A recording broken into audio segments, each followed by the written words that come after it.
Welcome back to my channel, guys. Today we're going to be talking about news on AI and Neuralink. Recently, Elon Musk did a live presentation and like Q&A on Neuralink and where it's at right now.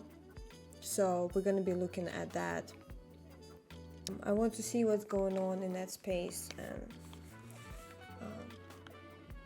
come up with some updates. So let's see. So I found some news I found this video about ChatGPT, and for those who don't know, ChatGPT is a prototype artificial intelligence chatbot developed by OpenAI that specializes in dialogue.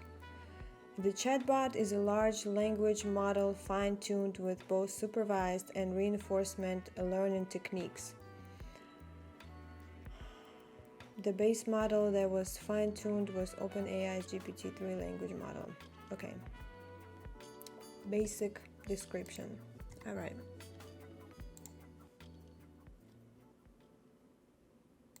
Tonight, we're taking a deep dive into the world of AI with a special focus on ChatGPT, the revolutionary new language model developed by OpenAI with the ability to generate human-like text and hold natural conversations. ChatGPT is poised to change the way we interact with computers and AI. In fact, ChatGPT wrote everything I just said when we asked it to write an introduction to this piece. At a high level, ChatGPT is an AI system developed by a company called OpenAI in San Francisco. They have backing from Microsoft and some other big names. Essentially, it was developed using a lot of data from the web, text taken from articles, including Wikipedia articles, social media posts, billions of pages. And data scientists at OpenAI fed all of this information through an algorithm. And what the algorithm learned to do, ChatGPT, is generate, as you mentioned, human-sounding, human-like text. And in some cases, it's very convincing. The intro you read, I think, fits into that category. There are plenty of other examples on the web, on social media, rhyming poetry, explanations of complicated physics in the style of Eminem. The list goes on. So I guess I have two questions. One is, is there a particular special sauce here? Is there something very quite extraordinary that they've been able to figure out, or is this just a nice kind of novelty that we're all enjoying? Right. I think it's important to note that this isn't necessarily new technology.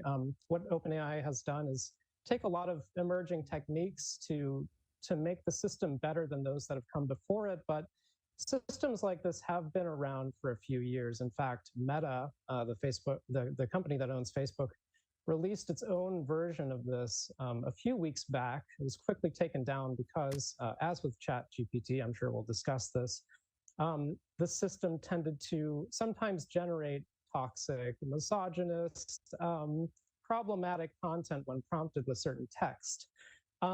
So there's nothing preventing another company from developing this type of system and commercializing it, releasing it.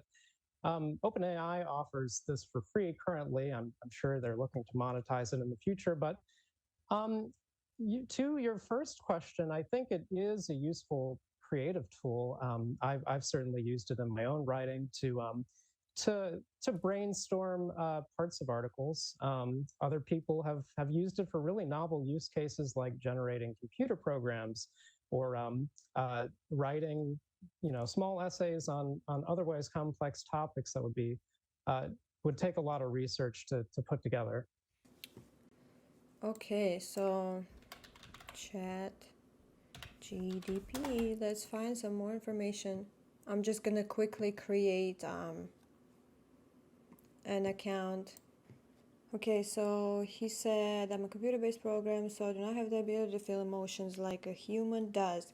I exist to provide information and answer questions to the best of my abilities. Is there something specific you would like to know? Is that how you would say it? How much water is on Earth? It's like being not an American person and speaking like half broken English to a bot. It's fun. According to estimates, there is about 1.4 billion cubic kilometers of water on Earth. This includes both fresh and salt water sources, such as oceans, lakes, rivers, and groundwater. About 97% of Earth's water is found in the oceans, while the remaining 3% is fresh water that is found in glaciers, rivers, lakes, and underground aquifers. Aquifers? Okay. Just found underground. That's cool. What else can we ask him? Who are the caucus?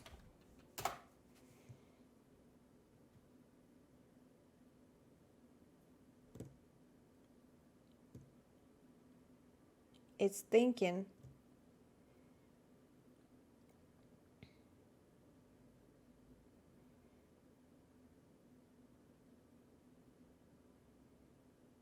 The Caucasus were an ancient civilization that was located in the region of western Georgia along the Black Sea.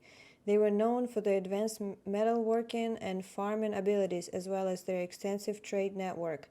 The Caucasus are mentioned in Greek mythology as the home of the Golden Fleece, which was sought by the hero Jason and Argonauts. In the ancient world, the Caucasus were considered a wealthy and sophisticated civilization. Huh, cool. Okay. Let's try to find out about the Neuralink.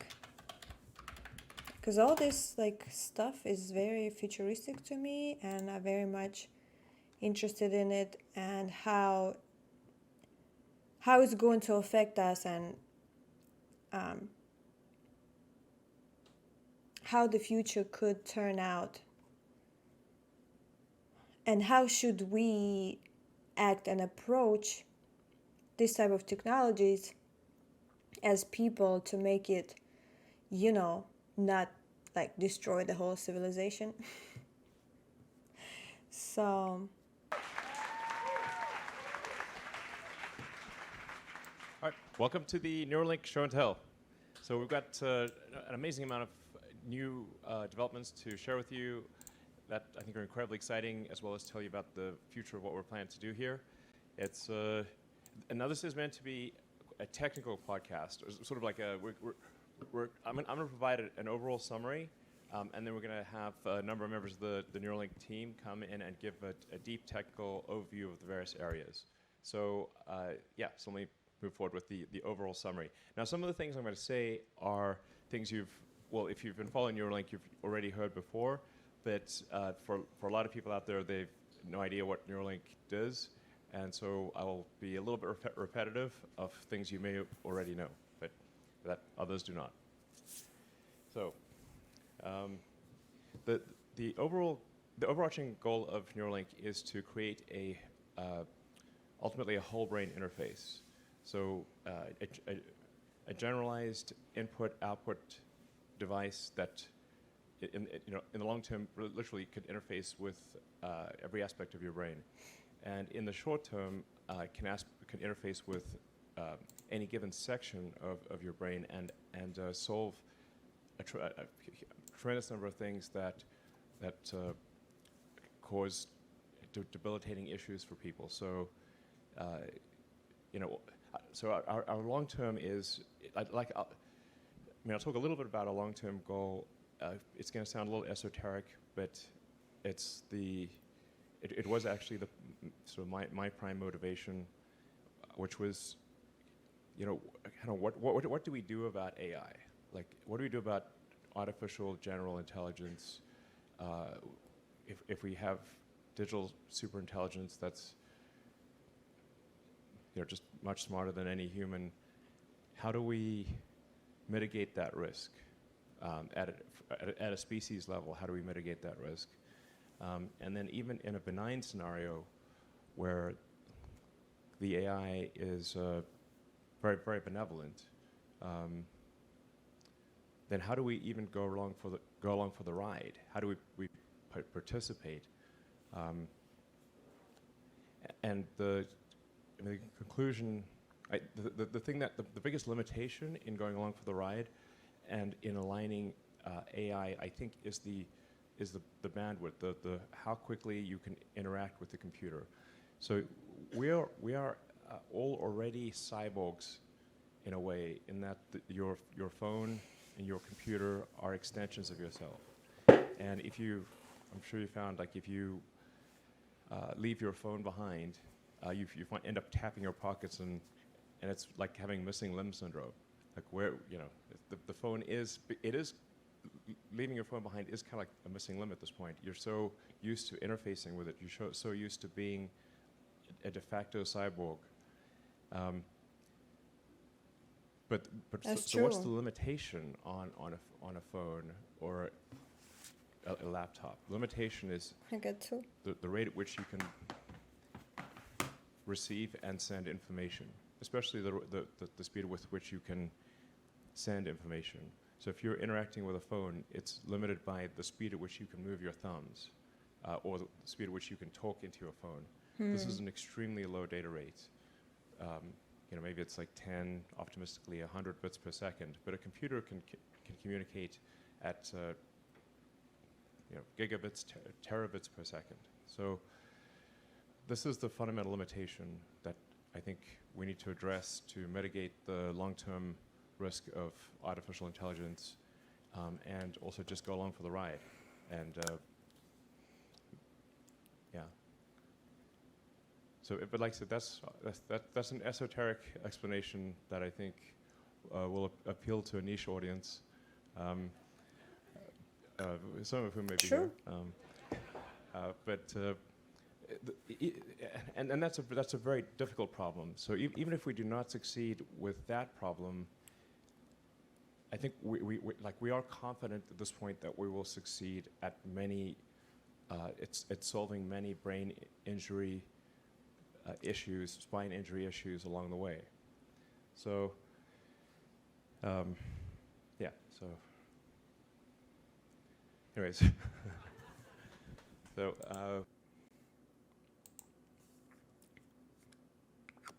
the reason why I'm excited about Neuralink is not only, you know, because it's like the future and superhumans, but my mom suffered from a brain stroke. Yeah, she had a stroke, but it was not severe as like she appears as normal, like not, you know, she didn't have where the half of her body was paralyzed or something like that. It was like a mini stroke or something, but she still suffers with a lot of issues and just ongoing process of trying to figure out what's wrong and how to fix it, and it's just never ending. She suffered from sort of a brain damage, and so I really look forward for all the people who suffer from all type of brain damages and serious conditions that they could never fix. I hope that could be a solution. But anyway, let's watch. actually, we have Justin Roiland in the audience. Says, hi, Justin. So it's a little Rick and Morty reference here. This great Rick and Morty episode about intelligence enhancement of your dog, and what's the worst that could happen? So anyway, hi, Rick and Morty. I recommend it. So you want to be able to read the signals from the brain. You want to be able to write the signals. You want to be able to ultimately do that for the entire brain, and then also extend that to communicating to the rest of your nervous system if you have a sort of a severed spinal cord or neck. So now this video is now 18 months old. So this is yeah, Pager, we saw that. We saw that. Playing monkey mind pong. So this is a Pager has a Neuralink implant in this video, and the thing that's interesting is that you can't even see the neural implant. So we've miniaturized the neural implant to the point where it matches the thickness of the skull that is removed. So it's essentially it's sort of like having an Apple Watch or a Fitbit, replacing a piece of skull with like a smartwatch, for lack of a better analogy. Cool. So it's thin. It is thin. So you can see, really. It's not going to stick out from your head. Okay. And I think that's pretty important. If you have a Neuralink device, like I could have a Neuralink device implanted right now, and you wouldn't, you wouldn't even know. I mean, hold on. Hypothetically,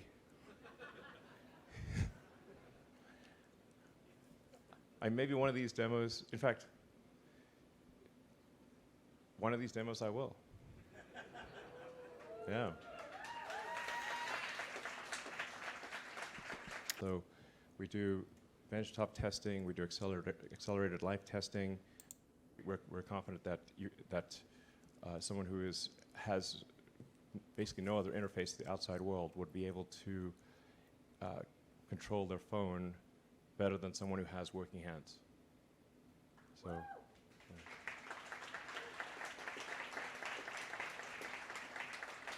Wow. The monkeys actually enjoy doing the demos because they get the banana smoothie, and it's kind of a fun game. So, I guess Smart Trimake is like we care a great deal about animal welfare, and I'm pretty sure like our monkeys are pretty happy, So, as you can see, a quick decision maker on the fruit front. So for the first two applications we're going to aim for in humans are restoring vision, and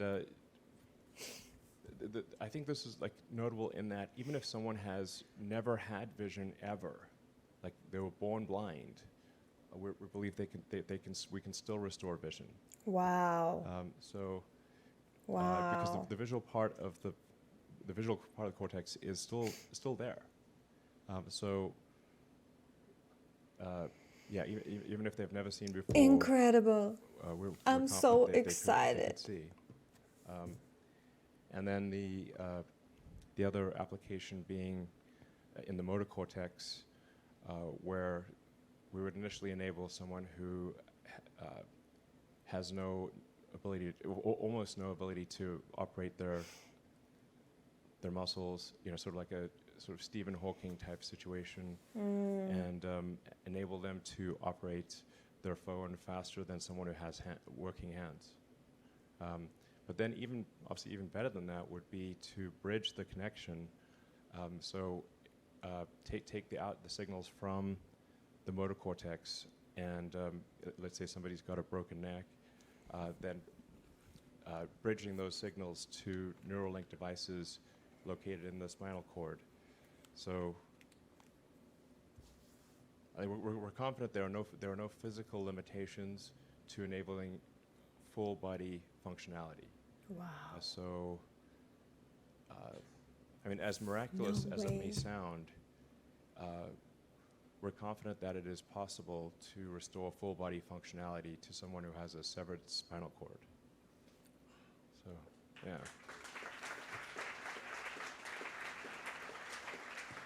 That's huge. That's huge. What's going to happen with the medical industry?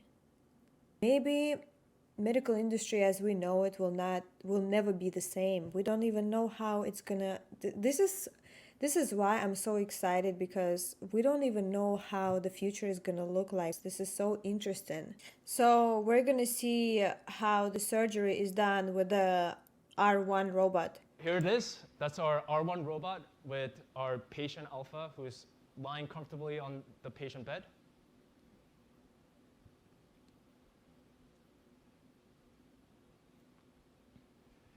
This is what we call the targeting view. So what you're seeing is this is a picture of our brain proxy.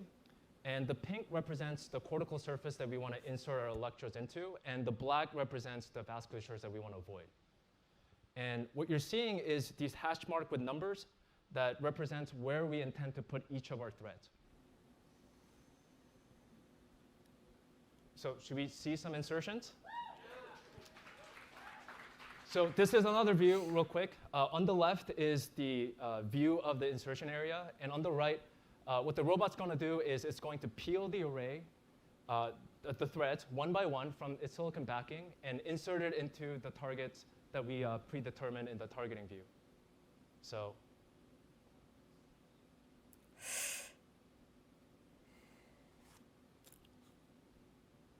there you go. I just That's the first started insertion. imagining in my head.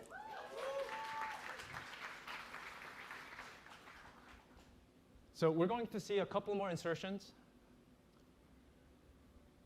The whole process of inserting about 64 threads in our first product is going to be around 15 minutes for this robot. So yeah, there's a second one that went in.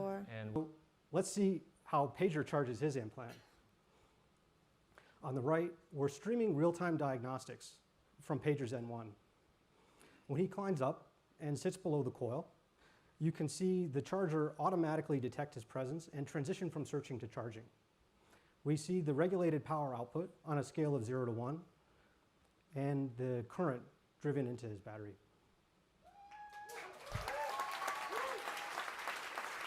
I see beds with charging inside of the headboards. That makes sense. To get an N1 device, it's essentially these steps. Targeting and the incision, drill the craniectomy, remove the tough outer meningeal layer called the dura, then insert the thin, flexible threads of electrodes, place the implant into the hole we created, and then that's it. You've got an implant under the skin. We also ask for questions on Neuralink's Twitter, so we'll be interleaving some of those. Supe wants to ask, what could Neuralink help people with that most people don't realize? Well, I mean, so I mean, once you're in there, you know, there's a lot you could do. You know, you can obviously measure temperature, so you could do very early detection of a fever. You can measure pressure. I think you probably detect that at the very beginnings of a stroke, because you can see sort of like electrical signals starting to go sort of haywire. So there's actually probably a lot of just general health monitoring that you could do once you're in there, you know, with very simple sensors. Hi, you guys all did a great job of. I just slowly start to think, like, what would happen? Imagine that you can prevent it in the first place, and that's identified through this technology beforehand.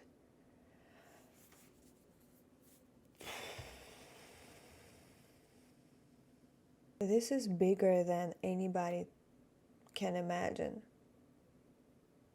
I can't even begin to comprehend, really. My question is actually around clinical trials and the FDA. To the extent that you can share, I gather that device removal or maybe electrode removal is one of the concerns that the FDA highlighted. Is there anything else you can tell us about what the FDA was concerned about or had questions about with respect to their IDE submission? Yeah, I mean, we can probably talk a little bit. I mean, these are really challenges, you know, that we have broadly. So, explantation safety, proving that right rigorously for humans is something that definitely is one challenge and was something that the FDA commented on. Other things, they do ask some really great questions. So other things involve, you know, things like the thermal benchtop testing of our implant. So obviously it's important that our implant doesn't damage the tissue by overheating. So having really rigorous and valid benchtop testing for that is very important. It's actually something that we're redesigned to be even more accurate now. It's also the case that, you know, they ask a lot of very hard questions on biocompatibility, chemical characterization. So we've done very rigorous testing for that, but they do ask a lot of questions about getting into the weeds of the data and making sure that there really is no chance for any toxic chemicals or bioincompatible materials to be in the brain. So these are all things we're working with, to just prove, again, above and beyond a shadow of a doubt. One thing that's maybe worth mentioning here is that it can be difficult to appreciate the novelty of our product. So the surgical robot and the thin film array in particular are quite new and unlike existing devices, and this means that we can't rely heavily on literature to support the safety and efficacy of the device. So we do spend a ton of effort in designing and performing testing on our devices so that we can rigorously prove the safety of them, and we can't rely just on another product or on some paper. And that's something that we're not willing to compromise for our first human participant, and working very hard to do. I think if you ask a question like in my opinion, like would I be comfortable implanting this in someone, one of my kids or something like that? If at this point, like if they were in a serious, like let's say if they broke their neck, would I feel comfortable right now doing it? I would. I would say we're at the point where, at least in my opinion, it would not be dangerous. This is all for today about the ChatGPT and Neuralink updates. See you guys in the next one.